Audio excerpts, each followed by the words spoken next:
Air tanah ppm-nya hampir 400 dan bau besi, kuning, dan berminyak. Gimana sih solusinya? Ikutin gue guys. Halo brother and sis, apa kabar?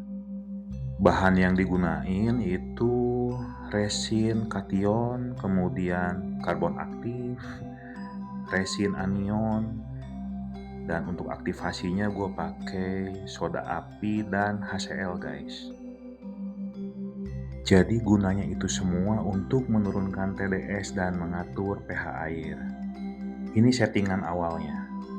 Air tanah masuk ke tandon utama 500 liter, diendapkan, kemudian masuk ke filter utama.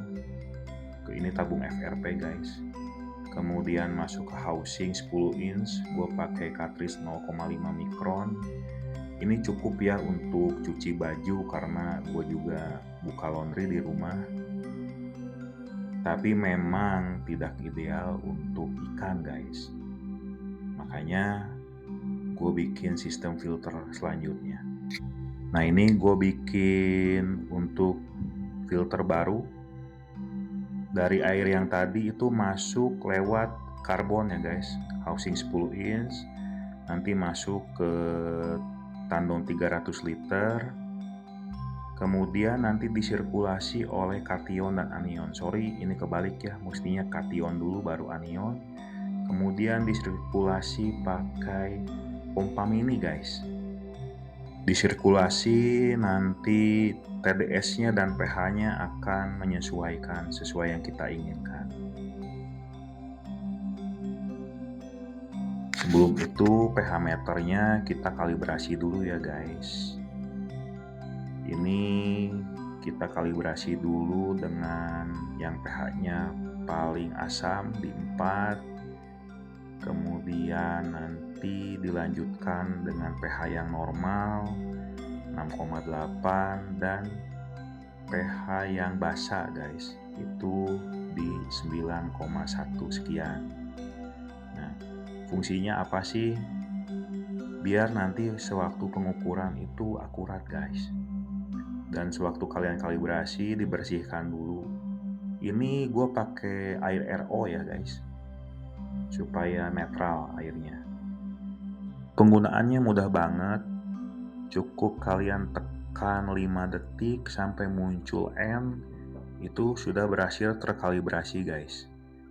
Jadi bila di rumah kalian airnya jelek, ini solusinya guys. Sehingga nanti airnya aman banget untuk ikan. Dan selama ini gue air beli guys. Kalau ikannya sedikit nggak masalah. Tapi kalau udah banyak, wah berabe ya. Makanya gue bikin sistem filter ini. Mungkin bisa membantu kalian juga yang mempunyai air yang kurang bagus di rumah. Kemudian gue akan aktivasi resin kation guys.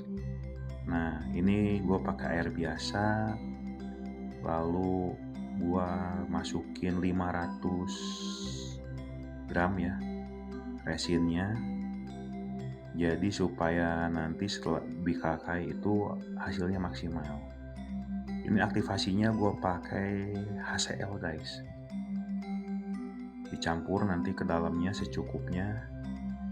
Dan setelah nanti dikalibrasi, kalian tunggu sekitar 10 menit. Kemudian dibilas guys sampai bersih, sampai kadar HCl-nya itu bersih ya. Gua bilas sekitar 6 kali guys.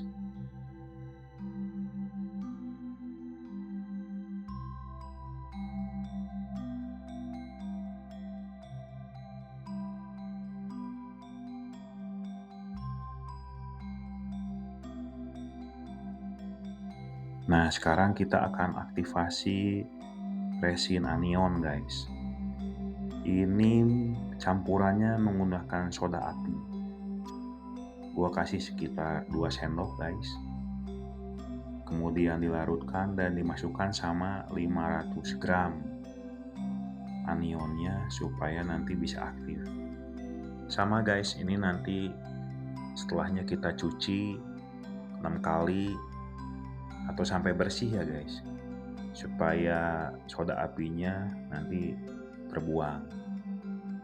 Hati-hati juga kena tangan ya guys, untuk HCl dan soda api itu keras banget.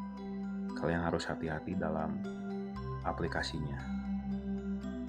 Untuk resin ini bisa dipakai berkali-kali guys.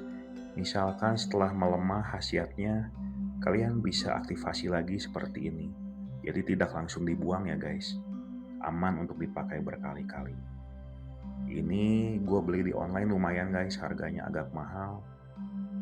Sekitar 150 ribuan lah ya, 2 item ini.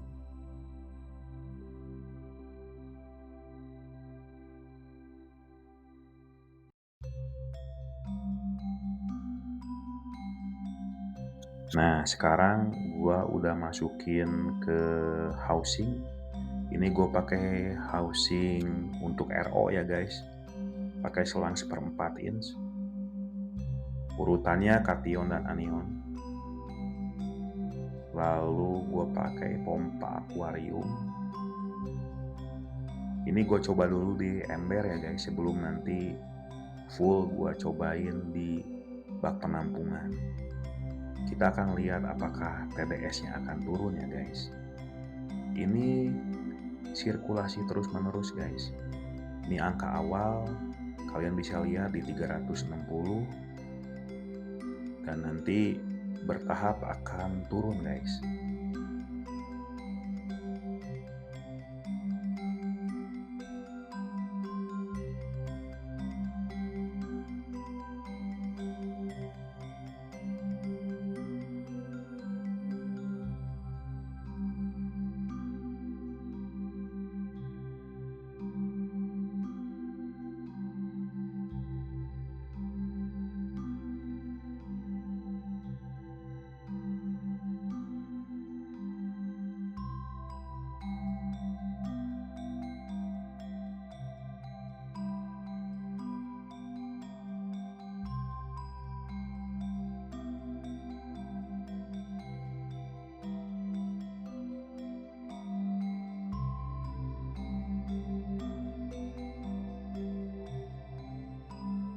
Nah, TDS-nya sekarang turun ke 114 ppm ya guys.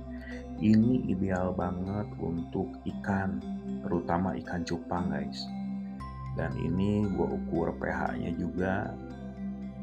pH-nya udah ideal ya guys, di sekitar 7,5 dan akan turun terus guys.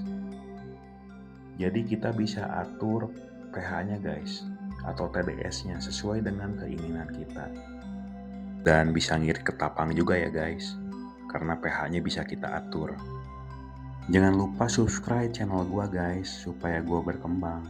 Thank you guys.